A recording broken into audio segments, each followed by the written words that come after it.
Okay. Welcome to another episode of the podcast. If you are listening on your favorite directory, please leave us a 5-star review wherever you can. If you're watching us on YouTube, hit the subscribe button, the like button, and I don't know, whatever other buttons there are. So we have a great guest today, as we always do. We're going to talk to Tyler Foley. We're going to talk about public speaking, making you more comfortable on the mic, in front of the camera, in front of people. And we'll hear Tyler's story as well. So let's get on with the show.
Okay, our guest today, Tyler Foley, I believe goes by Tyler, right? Is an accomplished film and stage performer who has been acting in film and television since he was 6 years old. He's appeared in productions including Freddy Vs. Jason. I'm not a big horror film guy, but I would have seen it if it doesn't scare the crap out of me. Door to Door, Carrie, definitely haven't seen that one either, and the musical Ragtime. I think I did see that. He's a veteran podcast guest with over 300 appearances on episodes of topics ranging from leadership to safety to overcoming adversity. And he's here to tell his story today. He's currently the author of the #1 best-selling book, The Power to Speak Naked, and the managing director of Total Buy-In, where he works with CEOs and executives, helping them show up powerfully behind the mic to gain the exposure they need. Tyler, welcome to the Accidental Entrepreneur. Oh, thank you, Mitch. It's great that this isn't an accident. We're here today. Right, absolutely. We met through Podmatch, I think, right? I get a lot of guests off that site. Podmatch is one of my favorite. Honestly, it's actually one of my favorite platforms as an entrepreneur. What Alex has put together, Alex Sanfilippo, who's the co-founder of Podmatch. Yeah, I think it's a phenomenal platform, and I'm always happy when I can make a match on there. Yeah, definitely. I tie into a lot of websites, and I get more from Podmatch than anything that we do. All right. So I was telling you off the mic, maybe we could go back to, growing up, because you said you were a child actor and you're public speaking. We'll get into some of your business ventures and share some things, and then we'll talk about some tips, how you get more comfortable and how you should get more comfortable. Should everyone join Toastmasters? I don't even know. So we'll go through that. All right. So you take it away. Yeah. So to start off with, as you said, what is the beginning? How did Sean Tyler Foley, affectionately known as Tyler amongst his friends, get to be here? And it's funny, like most stories, it's circuitous, right? When you look back, it's a straight line. But if you were to be like 6-year-old me looking forward, be like, I don't know, that seems preposterous. How would you even get there? Right. Life and never straight line. The first, as you had mentioned in the intro, I started on stage at 6 years old, and that in itself was, very, very random. Particularly when you're that age, discovering that somebody has a talent to be on stage is kind of like throwing spaghetti at the wall, and you got to figure out which noodle sticks. So you weren't like, Mom, I want to be in a show. I want to do this. No. And to be honest, I don't know that there's many early childhood, 6-year-olds or even earlier, that start. It's usually a parent or a teacher who gives them the opportunity, and then they whatever. Right. Yeah. Now, what was the first production you were in? The first amateur production that I was in was my school play, the Easter or the Christmas pageant. And I got to play Joseph, and my best friend Lisa was Mary. And, we just sat there in, bathrobes that were to be desert garb. And I ended up getting a whole bunch of laughs because at the time, we had the three wise men, bringing gifts period appropriately wrapped in gifted paper, because that's right, because they had a lot of that in the desert in those days. Yeah, exactly. And what I would do is the wise men would bring these gifts and give it to us, the gold, frankincense, and myrrh, and I would take each one individually, one by one, and place it very gently, very delicately down onto baby Jesus's head in the manger. And so with each package, the first one where I sat it on the doll's head, because I didn't think it was a doll and there was a nice little place to put it and I had to put it somewhere, the audience laughed. Just a little, at first it was just a little chuckle. Right. And then the second gift went right over top of the first gift, smothering this poor doll. And then so the audience laughed a little bit more. And by the time I put the third one down, it was just uproarious laughter. And I didn't know why they were laughing, but I knew that it was something that I had done, and it made me feel good inside. Yeah. And that was kind of my first, hint at what performance could be. And then when we took our bows at the end, everybody stood up and I got a standing ovation, and you could hear the crowd just roar. Nice. And I remember thinking, I want to do this for the rest of my life. So the bug bit you. Eh? Yeah. I think my girls were both Dorothy and the Wizard of Oz in their plays too. But I think that was the end of their career. They're not pursuing it at this point. Well, and the worst part is you fast forward 35 years and I have my daughter, and she, she was cute, right? Like, and objectively cute, because I used to run. Every parents thinks their kids. Yeah, cute. Exactly. I used to run a talent agent, so I know the ratio of cute to not cute. Got it. In the assumption of cute. Right. And so I had to do it too, because I was like, okay, no, am I being that parent because I've met those parents? Right. Or is my daughter actually, like, does she have a shot at this? And so I put her in front of my agent and was like, hey, thoughts? And my agent was like, oh, we've got to get her on. I've got a photo shoot coming up next week. Do you think she can do it? I was like, I don't know. Submit her. Let's find out. And so the first gig that my daughter ever had was at 11 months old. And she acted until she was about 4. Mm-hmm. And then, one day it was like, I don't like the auditions. I don't like going. We're like, okay, don't do it anymore. Yeah. And so we stopped doing it. And then, about 2 years later, 2.5 years later, she got my agent phoned and was like, there's this really good thing. I think Kenzie would be good for it. And we asked her, we're like, do you want to do it? She was like, yeah, no, sure. Why not? And sure enough, she ended up booking it. Nice. And she, it had an absolute riot on set. And so now she's back into it. Now, when can we do the audition again, Daddy? Right. Now she's into. I do remember my girls were in a dance studio, and the head of the studio had a friend who was a booking agent also. And the girls were doing something. And he's like, your girls should. So my wife spent like months, maybe years, driving into the city, going to these auditions, trying to park, getting tickets, getting out of the city, getting stuck in traffic. They got close, but they didn't get a thing. And there were people there, even their nannies, not even the moms. And they're talking to the little kids. Listen, we need this job. Like we need this job. You can do it, type of thing.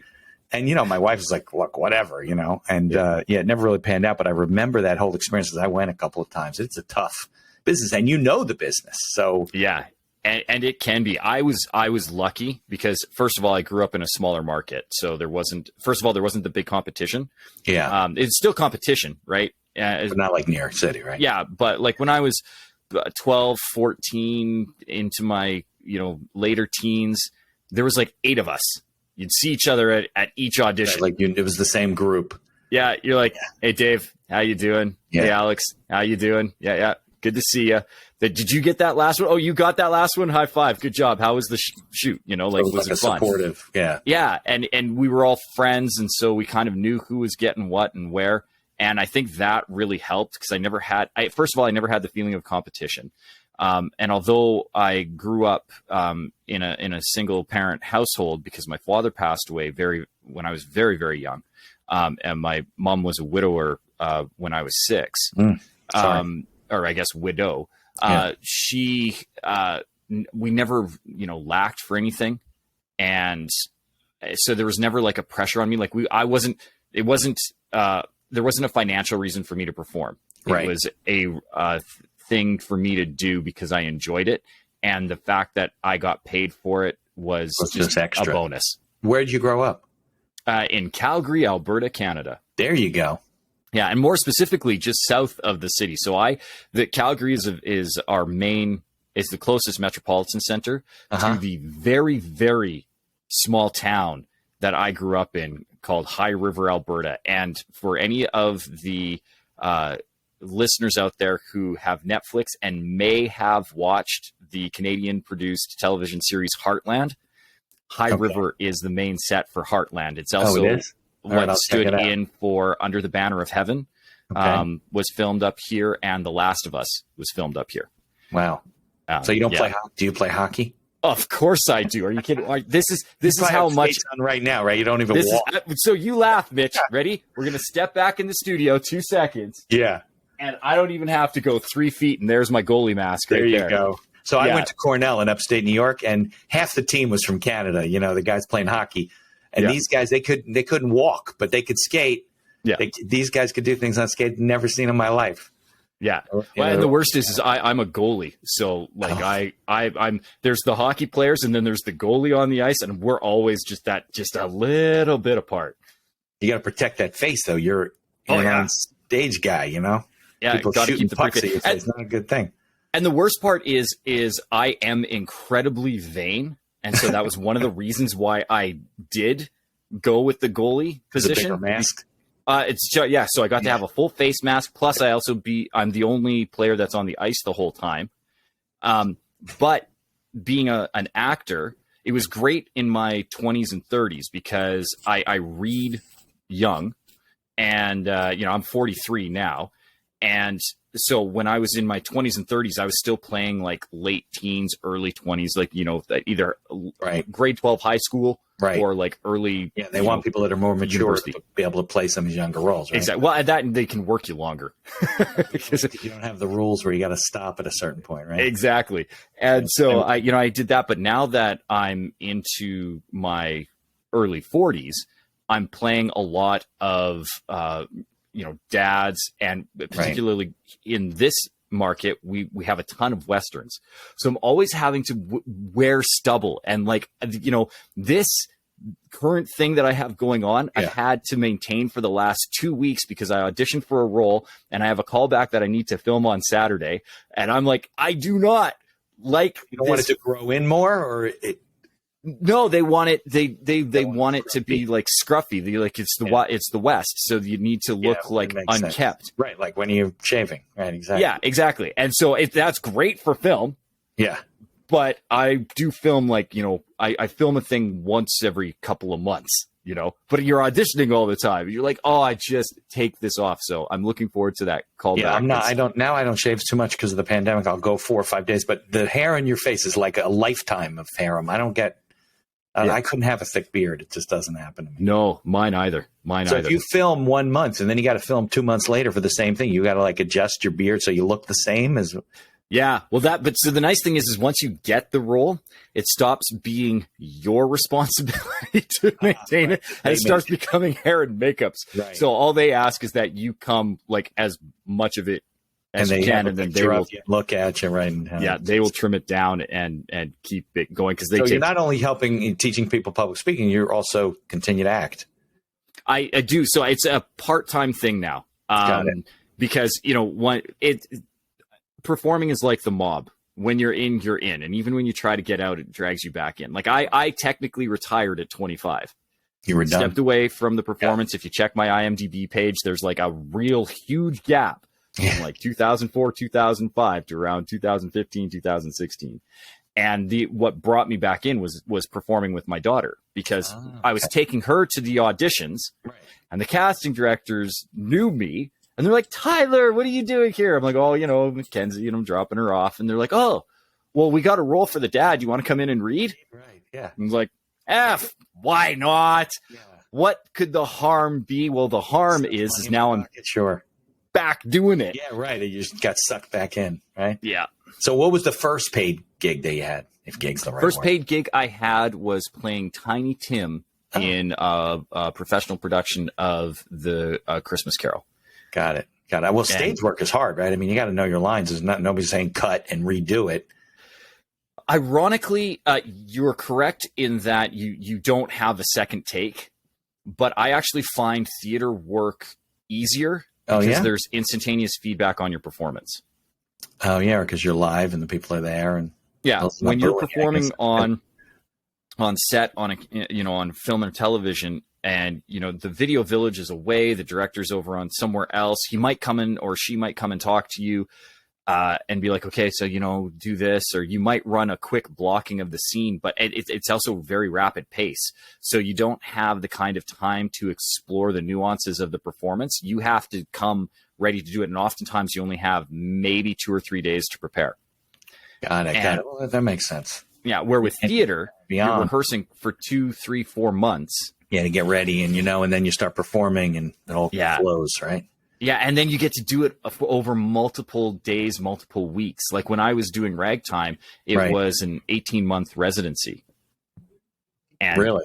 Yeah, so like that was up by you in Alberta? No, actually, that was in Vancouver at the Ford Theater. So when the year that Ragtime actually got nominated for the Tony Award, the live event that produced it had it playing in New York and Vancouver. It had originally workshopped and debuted in Toronto, and then had its 2 residencies in Vancouver and New York. And I was part of the Vancouver cast. And how old were you at that point? That point, I would have been barely 19. So that was your first paid gig? No. The Ragtime wasn't. That was Vancouver. Oh, no, you're just talking about Ragtime. I got it. Okay. Yeah. But for when I was playing Tiny Tim, I was 7. Yeah. You were 7. Okay. All right. Good. Yeah. So take me through the entrepreneurial journey. So you mostly acted and you went to school, right? You had to do all that stuff, and they pull you out of school and put you back in and everything. So when did you start getting into the public speaking and realizing that people needed help? Well, so when I first started getting into public speaking, I was probably 9 or 10 years old. One of my teachers, Mrs. Henderson, came up to me and she's like, I want you to do this thing. And she says, memorize this poem. I said, all right. And what I didn't realize was that she was having me memorize the poem because she had entered me into a provincial speech competition. Oh, nice. And then, or regional to start with. It went regional, then provincial, and then I won both of those and ended up going to nationals. Tell you? You might get nervous. Yeah, well, I don't know what her thought process was, but yeah, she was like, we're going to do this. Anyway, I absolutely loved doing it. And so I continued to do the speech competitions up until probably junior high. Really, really, really enjoyed the experience. But what had happened was, I had alluded to it, after 20 years in the business, I was about 25, I'd become very jaded with the process. It had stopped being fun. I used to act, again, not because it was a means of making money. Right. It was fun to do. And then when I got to move out on my own, like I was 17, I hadn't even graduated high school yet, and I was already had my first apartment in Vancouver. That sounds fun. Yeah, it was awesome. When you're young and you're like, and it was hard to do. I remember having to get an apartment in like one of the most expensive places to live on the West Coast in Canada. Not because I could afford it, but because it was the only place that would rent to somebody my age. Right. I was going to say, your mom probably would have to co-sign the lease. Who's going to rent to a 17-year-old? Yeah, well, and that's the thing. I didn't have anybody to co-sign, but and my mom was wonderfully supportive for all the stuff that I did. But it was also one of those things. If you're going to do this step, you have to do it on your own. Okay. Partly because moving out. Well, it's not that she didn't want me moving out. It's that I was choosing to perform instead of go back to school. Ah, I see. And so she was like, if that's what you're going to do, yeah, you can do that. But I think you should go back to school. And I was like, I don't want to go back to school because I'm just getting out of this. I went to a fine arts high school to learn this craft to become a professional actor. I've been a professional actor for the better part of a decade. At that point, 17, I've been doing it 10 years. Right. And I was like, no, I'm not. I'm going to continue this while the iron is hot. 17, I'm going to. Tyler, you're not done with high school yet, right? Well, so again, I went to a fine arts high school. So I had, and it was a unique school in that it was on the Copernicus system. So we only had 2 classes a day for 10 weeks, and then you'd reset. So instead of a semester system where you have like 4 or 5 classes for half a year, we would have 2 classes for a quarter. Okay. So what the hell is the Copernicus system? That sounds like something like astronomy. Like, I think it's because it's named after the astronomer, and why it's. Oh, I think it's named after the astronomer because it's separated into the quarters the same way that the seasons are. Okay, so did it accelerate? So by 17, you were done with the school. Basically, you graduated. So what had happened was you don't want to go to college, university. When you get a spare, right? Because you get spares. There's blanks in your schedule. I had spares blocks off, the blocks off. Yeah, right. Okay. So, but if you get a block off on the quarter system, you only have a class in the morning and a class in the afternoon. Oh, yeah, like the whole day. So you have basically, so if you have 2 spares, you have the whole day off. Got it. I had a spare, and I was actually taking my language arts 30, so the grade 12 English studies, basically, right? Yeah. Through correspondence. So I was one of the first. I was part of a pilot project to test online learning. This is 1997. Like Zoom kit. Yeah, exactly. People still. Well, it wasn't even Zoom. There was no video. Right, it was all no video. Right. There was all internet delivery, and so I was part of this pilot project. So I was actually able to. I had a spare, and then I was able to do this English class remotely. Didn't matter. Yeah. And it was self-paced. So I had. And I had more than the 10 weeks. I think I had like 20 weeks that were assigned to do it. And I did all the assignments in 3. Jeez. So I was done and I went out. So I was actually living in Vancouver before I even came back to graduate. Got it. So the issue really with your mom was university though. Yeah. So mom wanted me to go to school. Right. And a couple of things as a child performer, I had a trust. Because when you are, particularly when you're unionized, one of the requirements, states are the same way. I think you can't. Yeah. There's Jackie Coogan laws. You got to put the money in trust for exactly. The money's got to go. Parents have stolen everything. Exactly. So you have access to the first 25% of your check right away, but 75% of it has to go into the trust. My mom didn't need the 25%, although I'm sure she could have used the 25%. It wasn't that she didn't need it, but she felt that it was her. It was yours, right? So she took a little bit as kind of like an admin fee for her, like gas and getting stuff around. I always got about 10% for my money for like spending for me, which I bought a whole bunch of stamps. That was my thing. I collected stamps and hockey cards. Collecting? Stamp collecting. Got it. And the funny thing is it was one of my first investments because all of my stamps appreciated. So when I sold off my collection, I actually made money off of it. Nice. But so I had all this money in trust, but mom had locked the trust away until I was 25. So she had the option of 18, 21, or 25. I see. Okay. And I was like, well, I'm not even going to get my trust until I'm 25. I barely know who I am, and I want to give a go of this. So I had always committed to myself I was going to act until I was 25. Right.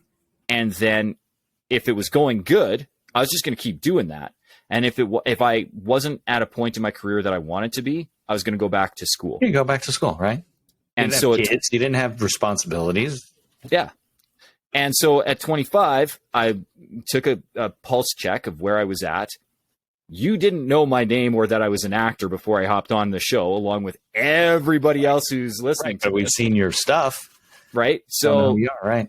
Yeah. So I am not the famous Tyler Foley that I wanted to be at 17 when I put my mission to this. I was a very good day player, and I made a consistent earning and living as an actor. So one of the nice things that I can say is that I was a working actor, and not a lot of people, particularly in the union or that do this job, are able to say that.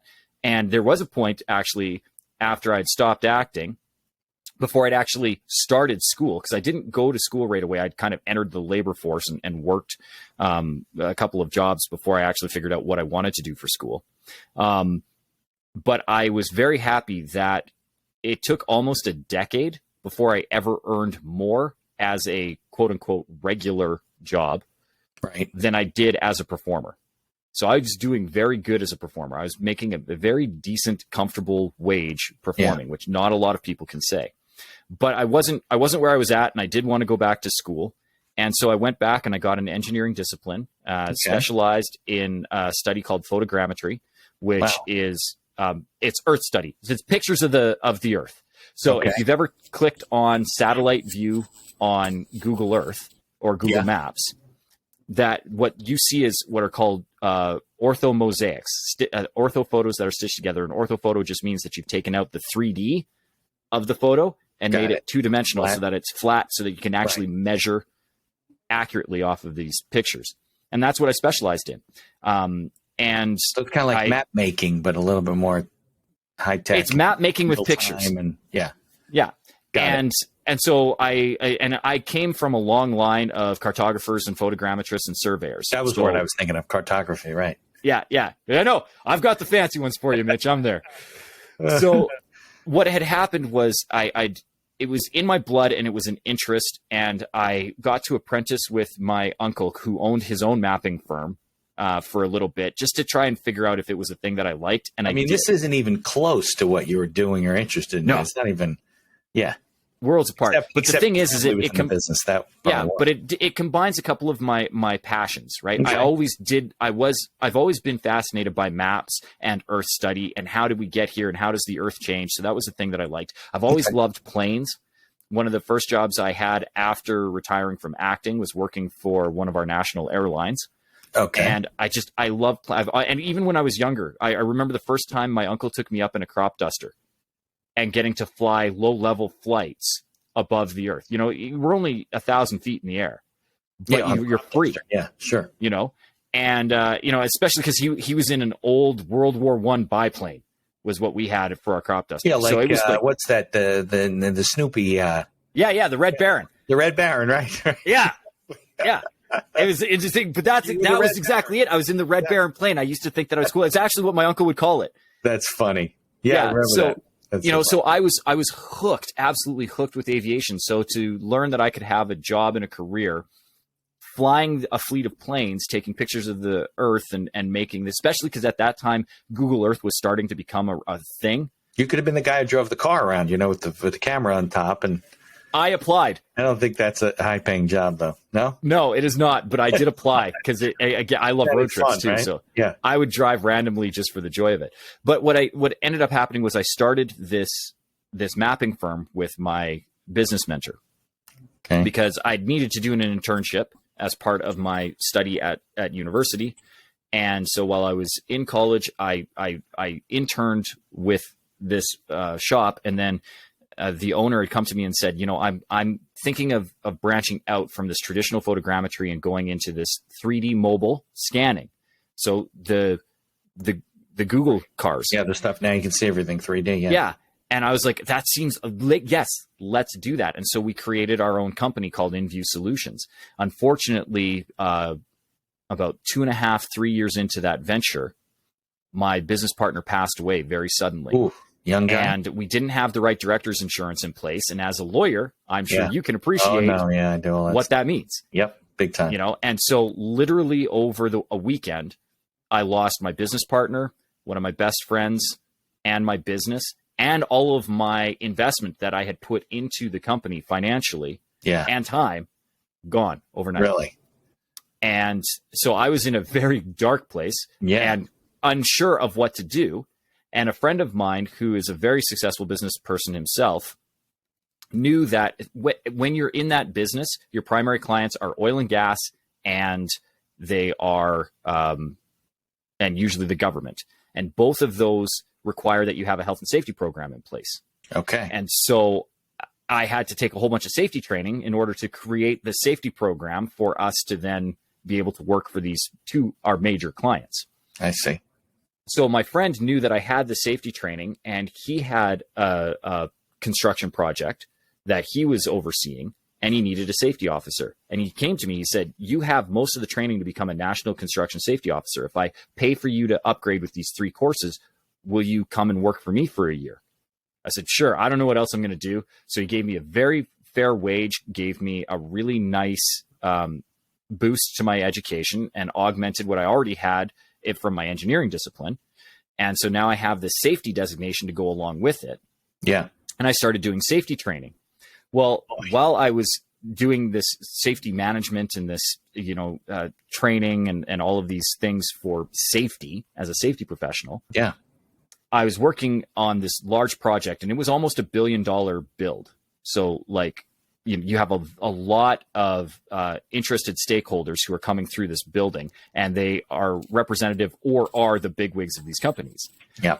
And this one day, I knew that we were having this quarterly tour. So you had 8 or 10 of these heads of these major corporations coming through the building, and I was yelling at one of the guys who was standing up on, it wasn't even a ladder. He had like jerry rigged 2 ladders together with like duct tape and wire, electrical wire. He had to get up higher because he needed to get up high. I'm like, we have a scissor lift right over there. Yeah. And this was your solution. And he was like, you don't even know, because everybody knew that I was an actor. They'd seen my IMDb. You're an actor, boy, right? Just go back, go back to set, eat some crap, whatever, right? And so I'd get a lot of flack from him. And I remember as soon as he called me actor boy, I triggered. And I was like, listen, this actor boy used to jump out of windows for a living, and that was safer than what you're doing on the ladder. Yeah. And I was referencing you had a big cushion that'll land on, right? I used to, for a very brief period of time in my late teens and early 20s, I wasn't ever a stunt man, but I was an actor who did stunts. Did some stunts, right? And one of the stunts that I did was a high fall from a 6-story window actually into boxes, because the airbags are usually about 2 stories tall. So if you're trying to do any smaller falls, it's too big. Yeah. But you can fall into cardboard boxes, anywhere from 6 to 12 layers of cardboard boxes. Okay. Quite safely. And so I remember just screaming this thing. And one of the executives heard me, because it was a very echoey project at that point, because there weren't a lot of walls up yet because we were building them. And he pulled me to the side and he said, "Is that true?" I said, "Is what true?" He said, "Did you used to jump out of windows?" I was like, "Oh yeah." And he's like, "And that's safer than what's going on here?" Exactly. Unfiltered Tyler went, actually, way safer. And he was just blown away, because in his mind, they're the pinnacle of safety when it comes to process. And I went, "No, you guys have all of this stuff in place and absolutely no practicality. And because of that, that's why we get things like this." And he was absolutely mesmerized by it. He's like, "Would you talk about that in our toolbox talk tomorrow?" I said, "Sure, absolutely." So I gave it as a toolbox talk, and another executive heard it, came up to me and said, "Is that true?" I said, "What? Did you used to jump out of windows and it wasn't safer?" I was like, "Absolutely." He said, "Would you come and give that as a keynote presentation so at our next stand down?" Yeah, they tapped into you. Yeah. And I was like, "Absolutely." I had no idea what a keynote was, Mitch. You're like, God, what am I going to do? Yeah. Jeez. First thing I was doing, I'm on the internet. I'm searching. What do I got to do? Wear them around my neck? What is a keynote, and why do we need keys to speak? Right. And then when I figured it out, it was great. And his assistant had reached out to me and asked, what my speaker fee was. I was like, I have no idea. Yeah. I don't know. Right. And so I had a friend who is a public speaker, and I reached out to him and I said, "Jason, what would I even charge?" And he's like, "Well, this is what I charge, and I know other speakers who charge this." And I was like, that was completely useless. That was no help. Right. I needed to know a number, and you gave me a vague response. Yeah, no, that's not good. So I wrote down, I had just gotten paid, and with my position, it was salaried, and I got paid monthly. Okay. And so I got my paycheck. So I just literally wrote down my before tax number on my paycheck and my fee. Send it off to him. One worst thing, they were going to be like, "That's way too high," or whatever. Right. Well, he came back. He goes, "Okay, well, do you want that in advance or on the day?" In a bag of cash. I want to meet you behind the building. Yeah. And at that point I realized that I could earn what I was earning in a month. And remember, my buddy's paying. Yeah, he's paying me mad oil money. Right. Construction oil money. Yeah. So it wasn't like I was hurting. It wasn't a wanting salary. I was doing comfortable. I was good. It bought my wife and I our first house. Like, I got my new fancy truck out of it. And so I'm looking at it going, okay, let's do this. And so I started to explore what some of those other opportunities were. And so one of the first things I did was I asked, how do you book these speakers? Who is there? Right. Do you have a same person somewhere else? Yeah, speakers bureau, right? You got to find it. Yeah. And so I started really pursuing it. And when I gave that address, that first keynote, in the audience was an executive. I think she was the either the CFO or the COO. I can't remember right now. And she came up to me afterwards and she said, "That was fantastic." She said, "That's probably the best, let alone safety presentation," because everybody knows safety presentations and safety meetings are usually an invitation for a lobotomy. Yeah. Boring. Right? Like, they're awful. They're boring. I've never been to one, and I know they're boring. Exactly. Do they have the reputation precedes right? And she said, not only was that the best safety presentation I've ever been to, she says that's the best presentation, period. That I've been you're to. just good at it. Yeah, you got a knack for it. And I said, thank you. And she's like, I can't do that. And she says, I have to present all of the time to these boards and at these various meetings and updates. And she says, it terrifies me. Yeah. Would you be willing to help me? I was like, sure, absolutely. Yeah. She's like, great. What do you charge as a coach? Yeah, there you go. Oh, well. I was saying yes because I just wanted to help her. Of course. No, I had a guy on the show a couple of weeks ago, and it's also, he does on-camera stuff and making appear. He was doing it for people for free. He was a young kid, 17, 18 years old. And then somebody finally said, why are you doing this for free? And then he said, now it's a business. But yeah, he was just trying to help people. Sometimes that does become a business. I'll tell you what, we got to take a commercial break. Mm-hmm. And but I do want to say something because I think it's very unique. First of all, you were, for whatever reason, your upbringing, growing up in a small town, whatever, you were a very confident, kid, like most kids. And I'm very confident now, was not confident 6, 8. I mean, probably not until high school, I found my way, and even probably faltered after that through college. But then, I can talk to, I don't have any problems as long as I'm comfortable with the topic, but I know people obviously constantly that are, still nervous as adults, forget about kids. And then, and we can get more into this, I think it's interesting. Like you made a comment before about that life doesn't happen in a straight line. Boy, did it not happen in a straight line for you. I mean, you went from this acting thing, you had a plan, you're going to do this, you go back to school, you do something totally unrelated, and you're back there. So let's take a commercial. I think it's about 2 minutes. We'll hear from our sponsors, and then we'll come back. We can talk more about that and start to give people advice how to get over their fears, and I don't know, whatever you teach everybody without giving away the farm, type of thing. So, all right. So bear with me. We'll do some commercials.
Do you still hear the music?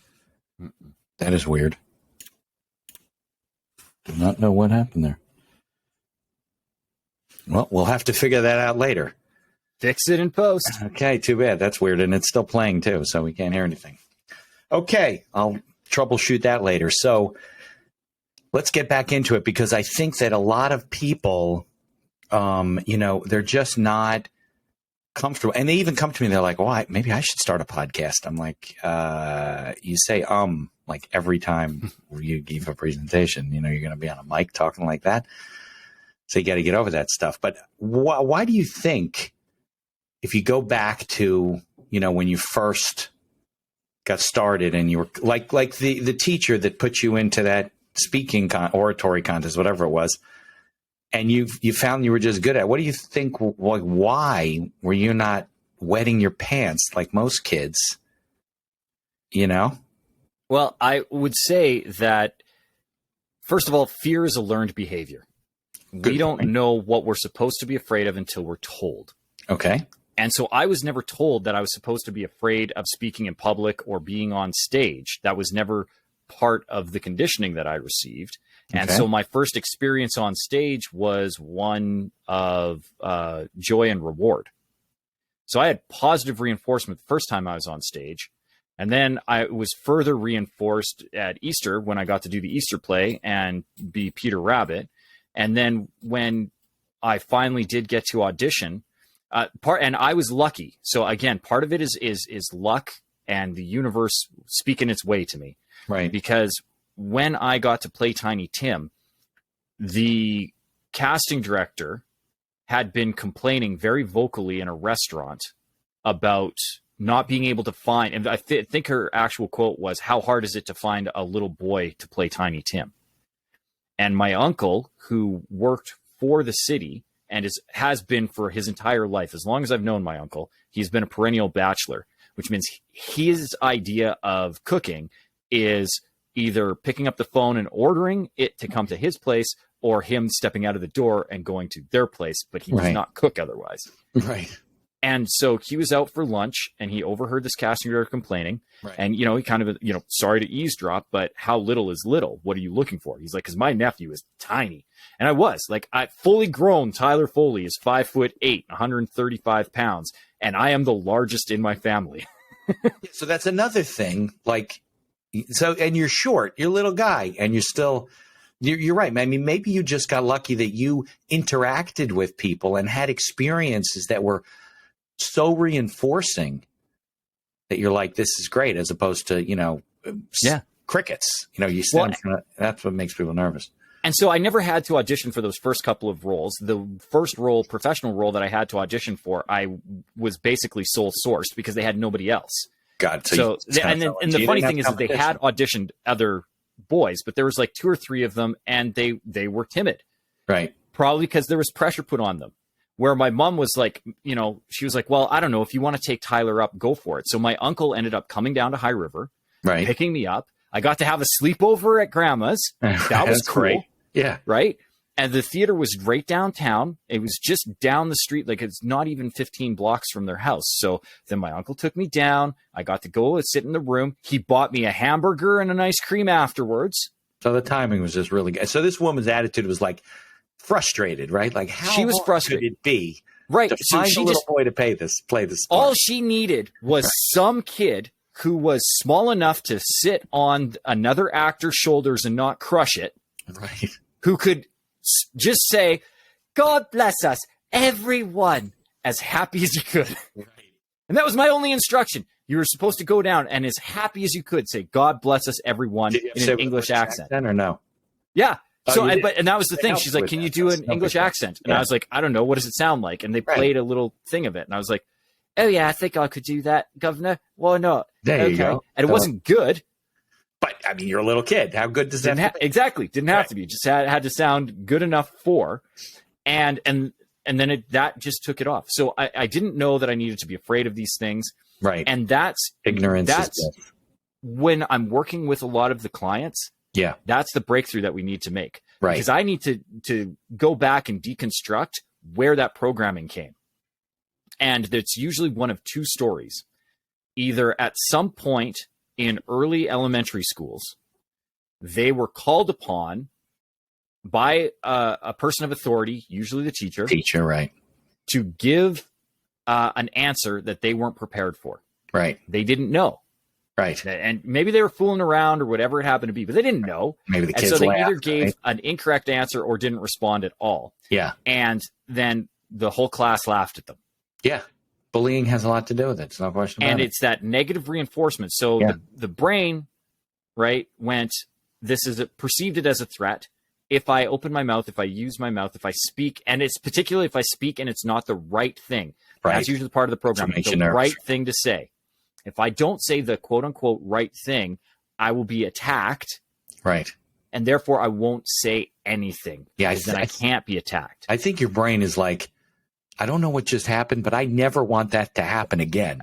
So we're not going to do that thing. Yeah. We're and then it gets worse because you get more uncomfortable about exactly facing your fears. And I think getting kids to get up and do things when they're younger and give presentations and be comfortable is I mean, there's a lot of skills that kids have to develop, but because it exudes the confidence that you gain as an adult as you get older in any business. And people I don't care what people say. I'm a very big, not power of positive thinking, but, positive energy type of thing. Like, we are electric beings, and I don't care whether you like it or not. If you are negative, you put it out there. Yeah. You want to keep it away from you, but you're really attracting it at the end of the day. So if you're a positive person and you speak well and you're confident, they flock to you, and they might not even know why. I have been perceived a leader all of my life, and I have very few leadership skills. Yeah. But the one that I do have, training in MBA school, right? Whatever. Yeah. Yeah. Is this one. Yeah. That I can speak. And because I can speak, I'm perceived as a leader. Always have been. Yeah. I've been commanding promoted voice, to training roles. To you. Absolutely. Yeah. Most of my life. Yeah. And to be honest, there's so many people who know so much more than me and have better technical skill sets than what I have. But that's not the way human beings work. Exactly. No. Right. And so the other scenario that is very prevalent with people having a diminished voice, again, very young age, grew up in a household where children were to be seen and not heard. Yeah. And that was very common. Yeah. Very strictly enforced. Right. And if it was strictly enforced, whether that was with corporal punishment or just, verbal command, there is that trigger. This is a danger for me. Yeah. And so my opinion or my voice doesn't matter. If I use my voice, I'll be hurt. So the quieter I am, the smaller I make myself, the safer I will be. And unfortunately, that when it translates into adulthood, right, that's when you don't feel confident in telling your own story. And it's funny because you'd alluded to it just before the break. You said, I'm a fairly confident guy. And then you put a qualifier on it when I'm talking about the things that I know. Right. Of course. And that's the key. If you're being called upon to discuss things that you aren't comfortable with, or that you don't know, or that you don't feel that you have an authority in that space, you're going to be more likely to, again, perceive that as a threat and feel less comfortable with it. Where if somebody comes on and asks you to speak on something that it flows right out of your head. You're going to riff for hours, if not days. It's hard to shut you up. Yeah. I think a big problem is what you just said. It's perpetuating from generation to generation. So your parents are telling you, to be seen and not heard. And, because that's what they went through when they were younger. And now they're not that confident as adults. So the way they're is showing it is to command you as the kid that they have to teach. And then it goes on and on and on. And I think that as this is a good lesson, because I think as business owners, this is an entrepreneur's podcast, right? So people are like, well, are we talking about child actors and, being in movies and everything? Because, we want to have fun. We got nice mics and we got good headphones and the whole thing, right? But it does carry over the way you carry yourself and have a commanding voice and are, what's the word? Confident, right? Because of you, like you said, you're not an authority in leadership, not an authority. You don't have extensive leadership training or certifications or whatever, but you have a believable voice. You're commanding. I do the same thing. People want to hear me, talk to me, whatever, even as a lawyer, because I talk like I believe in what I'm saying, whether I do or I don't know what I'm saying. But, they listen to me because you have a commanding voice. And that people don't realize how far that will take you, how much more success you will achieve, what a better, what's the word, quality of life, confidence brings. And I have friends that are, coaches, and some of them are mindset coaches. Like, people need to be coached on the mindset that they bring, because you and I both know people get up and they, they're in the mic and they're, like this, and they just hear themselves. Like, they can't even appreciate what's going on because and you got to get out of your own head. And I guess you just had a knack for it. What can I say? Well, and again, so blessed for the circumstances that led to yeah, right. Because now I have this ability to show up. And again, because I've been given all of these opportunities, because at an early age I could speak, now I had all these opportunities to be in a leadership and training position. So I have developed over 20 to 25 years a confidence in teaching people. When I was 17, I was the TA for my drama department. My teacher, I was the senior and I was the TA, and I got to help instruct all of the sophomores and juniors. Yeah. And so again, having that ability to at a very young age start to train and put together curriculums and help instruct has translated into then, I got to help teach acting classes, which helped me as a performer. Right. Right. Teaching and guiding, always helps you. If you want to get better at anything, start teaching that thing. Right. And it's amazing how you learn and grow doing that. And then, being a trainer in training people in my own business when I was doing that, and then being a subcontracted trainer for multiple different training entities. Right. So you're helping a lot of people in corporations now with training and leadership. And internationally, I work with a group out of Houston that subcontracts me as a trainer because of the feedback that they had on me when I facilitated one of their training programs. Right. Well, that's what referrals are all about. Now, what's some of the things that you see, because you've trained a lot, you work with a lot of people, that you see that people do, like common problems that they have or common issues that they run into, and then what are good ways to kind of start getting over those things? We're not going to solve people's problems here, but you know what I'm saying? Well, the big problem that I have is the most interesting and engaging presentations are rooted in a story. Les Brown says it best. You never tell a story without a point. You never make a point without a story. Right. The problem is most people feel that they don't have a story. Right. And it's simply not true. No, they do have a story. I listen to people's stories all the time. I'm like, what? And they don't think it's a story. No. But to you and I, we're like, what are you talking about? Even for me, at the beginning of the episode, you read off my bio. It never ceases to amaze me how impressive I sound when somebody reads my bio. Well, you wrote it. It should sound impressive. Well, so that's the funny thing. I didn't write it. I actually somebody else wrote it for you, right? Because because that was my struggle. And I have, by all metrics, led a very interesting life. But for me, it's my life. It's boring for me. But when you condense it down, you're like, oh, wow, I actually have led an interesting life. And so one of the things that I do with all of my clients is to help get over and dispel this myth that I don't have a story. I have them break up their life into 5 even time periods. It's actually a thing that your listeners could do right now, Mitch, if they want to hit pause and grab a pen and a piece of paper, or if they're really good at mental math, this is not hard. Just take your life, however old you are, and round up or down to the nearest 5. Okay. Take that number, divide by 5, and you will have 5 even time periods in your life. So if I do this, I'm 43, I round up to 45, divide by 5, and I get 5 even time periods of 9 years. Last year, if I did this exercise, I would have been 42, round down to 40, divide by 5, I would have had 5 even time periods of 8 years. Definitely an engine. And if there's any A types out there, because I know they're there, right, and they want to be exact, if you're like, no, you are 43, and so that is not 9, that is 8.7643276. There you go. You're like, okay, yeah, but try making that into months, my friend. It won't work. So if I have the A types out there, if you had to round up, take whatever you rounded up by, it was only 1 or 2, right, and subtract it from your last time period. So the most recent time of your life would be that period. If you had to round down, it was only 1 or 2, add that the extra to 2 your years, first time period. Right. Okay. Because the first time period, you probably don't remember what happened when you were 1 or 2 years old. Probably not so until 5. We'll give yourself a little bit of buffer.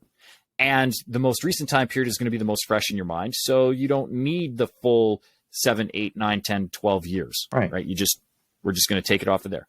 Yeah. Now, when you have these time periods, I want you to, and you don't get any more than 20 to 30 seconds per time period. I want you to ask yourself, what is the first memory that springs to mind when I think of me and that time? Okay. And then do that for each time period. What is the first thing that springs to your mind? What is that significant memory? When you think of you in that age, what is the first thing that springs to mind? When I do this, I have 2 very distinct memories in my first time period. The first one, we've already discussed, and that is the sound. It's auditory. So that's the other thing too. These memories don't have to be these vivid moving pictures in our minds. Right. It could be a smell.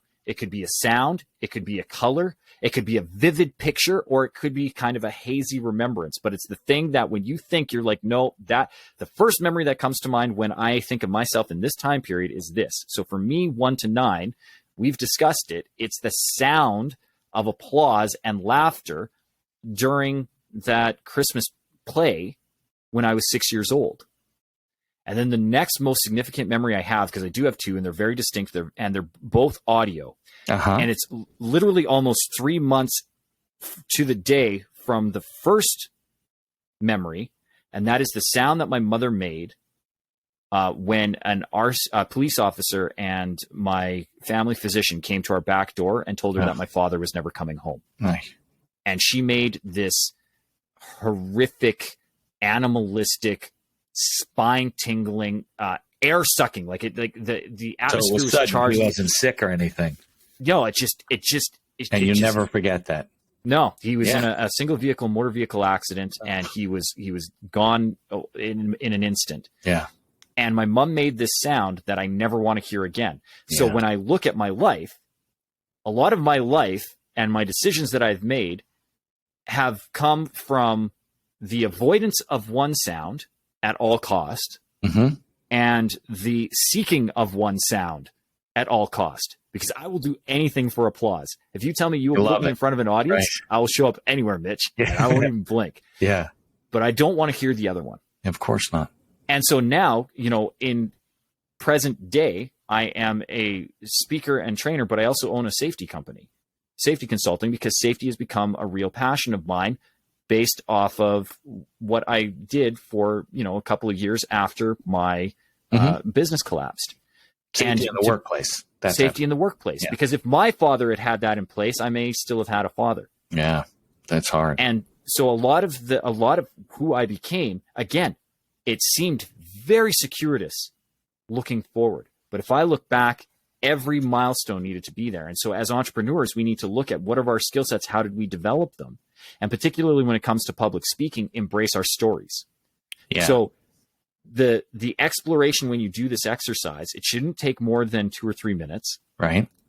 Figure out what your memories are, your significant memories, the ones that spring to your mind first for each one of your time periods or epochs.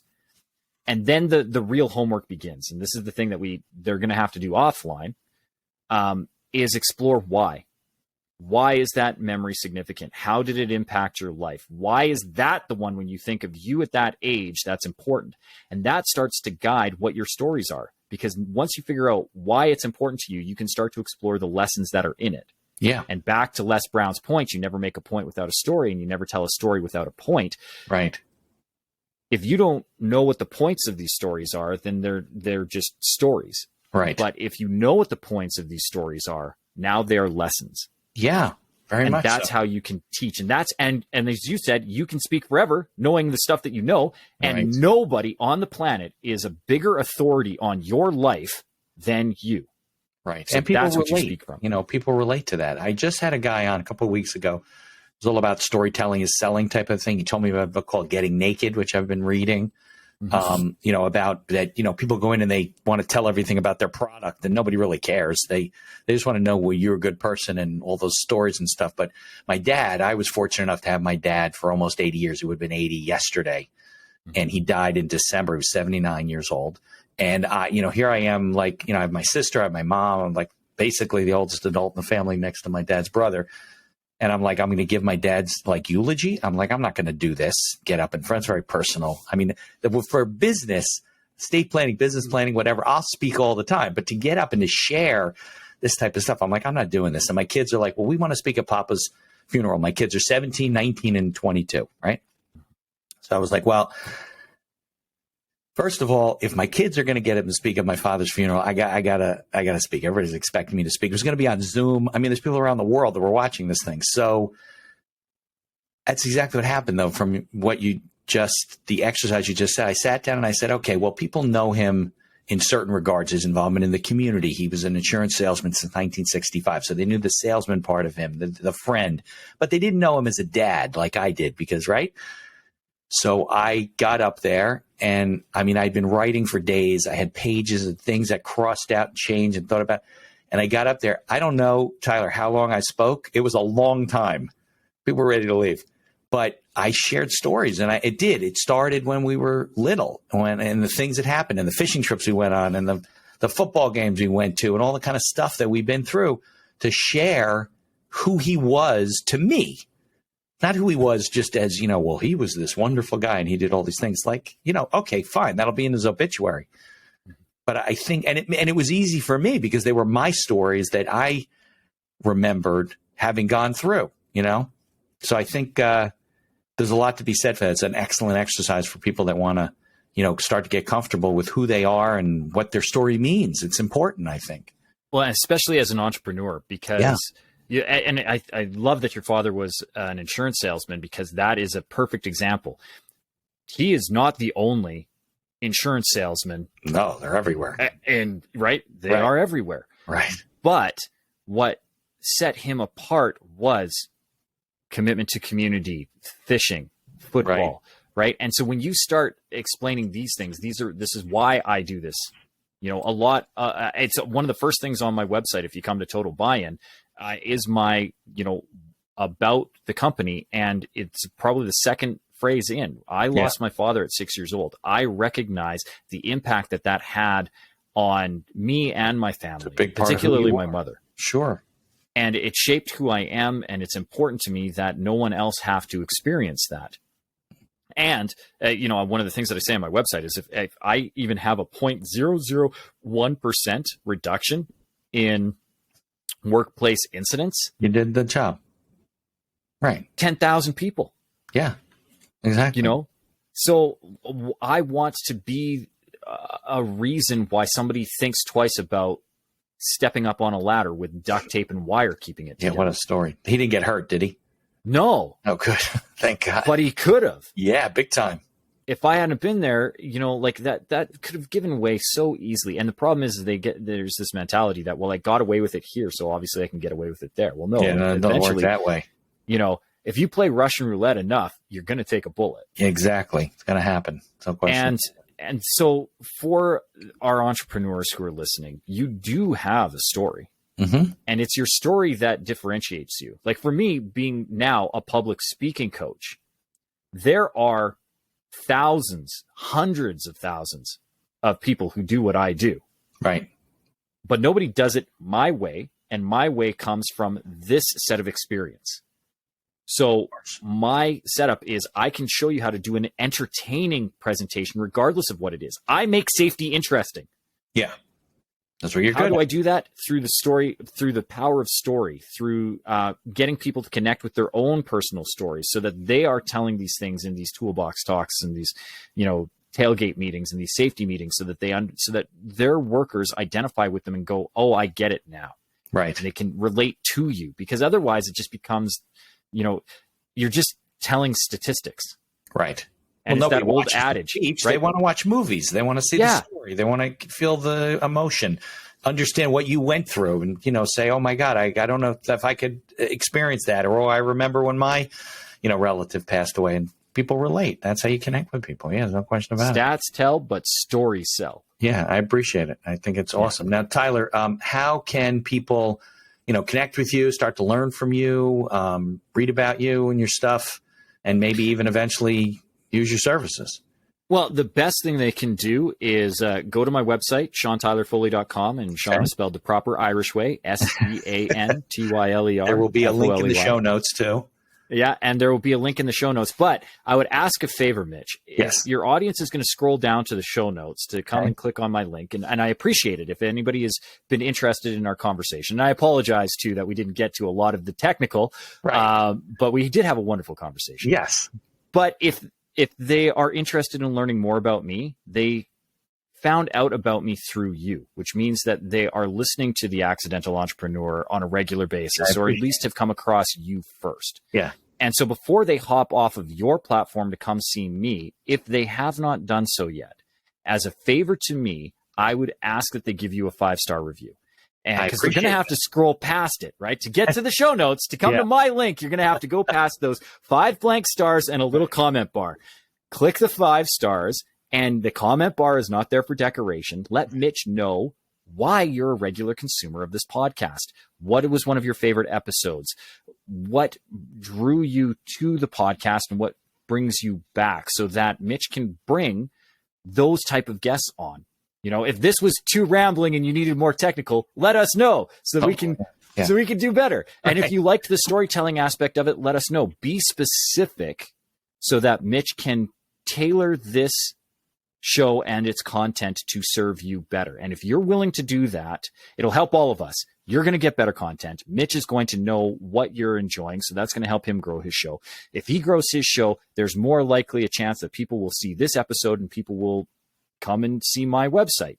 So we're helping everybody by doing this, but it starts with you giving a 5-star review to Mitch. And if you're willing to do that, if you come to my website by clicking on the show notes, SeanTylerFoley.com, as a gift to you for giving a 5-star review, you will see at the top of the webpage an invitation to join my private Facebook group, Endless Stages, where I go live every Tuesday at noon Pacific, 3 Eastern time for 20 minutes to give a training tip of the week, usually pulled from the comments that our members leave for me. So if you're struggling with a thing, you can say, you know, I want help with this. The last couple of training sessions that we've done, we've talked about the difference between speaker bureaus and agents and when should you get one? How do you get one? We discussed a few weeks ago on finding your powerful story and how to create it so that your audience is engaged with it, because most people, once they figure out their story, still tell it wrong. They try to be the hero, and you're not the hero of your story, and why you're not the hero of your story. So we discussed that. So I go live every Tuesday at noon Pacific, 3 Eastern. Very good. As a gift to your to all of our members who come to Endless Stages, you will also get a free PDF download of my #1 best-selling book, The Power to Speak Naked, and access to my online training course, Drop the Mic, which is 7 5-minute training videos, so you can digest them over a week. Love it. With your morning coffee. And they're very quick, actionable tips to be a better, more confident speaker and really start to hone your messaging. So all of that is a gift to your audience, Mitch, but only if they give you a 5-star review. No 5-star review, no gifts for you. That link's going to be embedded in there. If they don't do a 5-star review, it's not going to work. That's right. Right. Exactly. Well, I can't thank you enough. Let's definitely stay in touch and follow each other's journey. And I probably should do more. I do a lot of public speaking. Some of it's on Zoom and training this, but I should do more because I do enjoy, you know, touching people and sharing with them. Usually it's, well, you shouldn't touch people, Mitch, without their consent. Especially nowadays. But the thing is, the reason we called it Endless Stages is because your opportunities to speak in public are limitless. And all you need to do is open your eyes to those opportunities, because that's how you get better at doing it. I only can tell my stories now because I've been doing it for as long as I have. Practice. But it's possible to get that experience very rapidly, very quickly, because most people don't want to public speak. So if you're the person who's willing to step up and be brave and say it, you've got that opportunity. So thank you for my opportunity. Thank you, Tyler. I appreciate it. We're going to run the closing credits. Hopefully they'll work. If you hear nothing but silence, then we'll stop the video and I'll deal with it on in the editing room. All right, so here we go. I do not think it's playing. I have no idea why. So we'll just turn it off. Let's see. There you go.